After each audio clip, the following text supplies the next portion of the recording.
Okay, I'm going to do a little reading from Guided Desires, which releases any moment now. And I thought I'd just share a little snippet, part of the book that my first memoir. I'm really excited. So, are you ready? The kiss stayed with Chris for the entire walk down the red carpet. He spoke to reporters, signed autographs for screaming fans, posed for pictures with local celebrities. He even accepted a soft toy koala from a wildly giggling young woman who blushed 50 shades of red when he took it from her. He was there on the carpet in body, but his mind was on the kiss, the tender, gentle kiss. He turned often during the walk down the red carpet, his gaze seeking out Leave, who walked a few yards behind. Every time he looked at him, his breath caught. He'd never seen a man look so goddamn hot in a tux. Leave Reynolds filled out the tailored black suit with such exquisite perfection Chris didn't want to do anything but gaze at him, devour him with his eyes. The late afternoon summer sun swathed the carpet in a golden red glare, and more than once Chris wanted to walk over to Leave and remove the dark Ray-Bans he wore.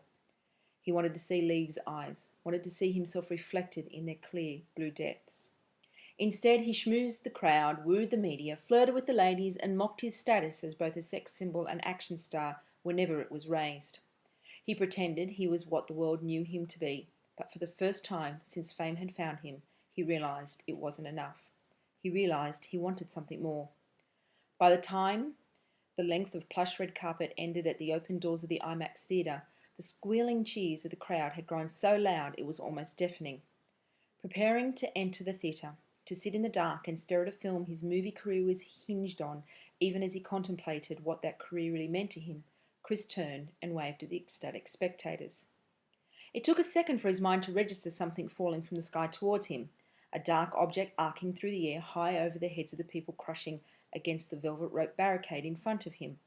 It took another second before his body began to respond to his mind's commands to move. He frowned, trapped in surreal slow motion. The dark shape fell towards him, growing closer at a phenomenal rate. His brain told him it looked heavy, possibly hard, told his feet to hurry the fuck up and move. And then a black-sleeved arm shot out above his head and snatched the dark shape out of the air. Got it, Leave muttered, pulling his arm in. Chris pivoted on his heel, staring into the black lenses of the man's sunglasses. The crowd burst out in raucous applause. Chris forced a smile to his lips. With every breath he took, Leave's distinct scent filtered into his being. Black Ray-Bans regarded him for a split second, the tiniest hint of a smile playing with Leave's lips, before the Australian turned his attention to the object gripped in his hand. Bloody hell. Chris frowned, drawing his head closer to Leave's, reveling in the stolen moment of being close to the man without fear of rumour or rejection. What is it? Leave chuckled, and for a second his eyes met Chris's over the thin metal rims of his sunglasses. Someone really wants you to call them, he said, unravelling what was in his hand. Chris lowered his gaze to what Leave revealed, a warm softness at his elbow, telling him Bethany now stood beside him. Leave held a cell phone in his hand, a post-it note stuck to the screen with a phone number written in red pen. Under the cell phone, crumpled but undeniable, was what had wrapped it for its short flight through the air, a pair of black satin panties. Leave chuckled. Classy. Get those out of here, Bethany instructed, the clipped distaste clear in her voice. Chris shot her a look. She pulled a face. It's gross. Turning from the panties and the cell phone in Leave's hand, she moved aside, waving over one of the red carpet event's security team. We love you, Chris, a chorus of excited female voices cried from the crowd behind him. Good thing Leave was here, Bethany said, or you'd have skanky panties on your head. Chris studied her for a second, his heart beat fast, working its way up his throat.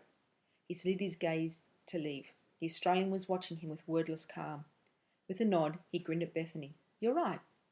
Snaring Leave's hand, Chris swung around and faced the crowd. My bodyguard, everyone, he shouted, hoisting Leave's arm high in the air. I couldn't survive without him. The crowd went wild. Women started chanting, Bodyguard, bodyguard. Camera flashes fired, a maelstrom of detonations that peppered Chris and Leave in white light. Chris laughed, smirking up at Leave. Leave grinned back, raising his free hand to wave at the squealing, cheering, clapping horde. And the whole time the flashes fired and the crowd cheered, Chris's body thrummed with rising elemental happiness, because his palm was pressed to Leave's palm, because he was touching him flesh to flesh. Right here, in public for the world to see.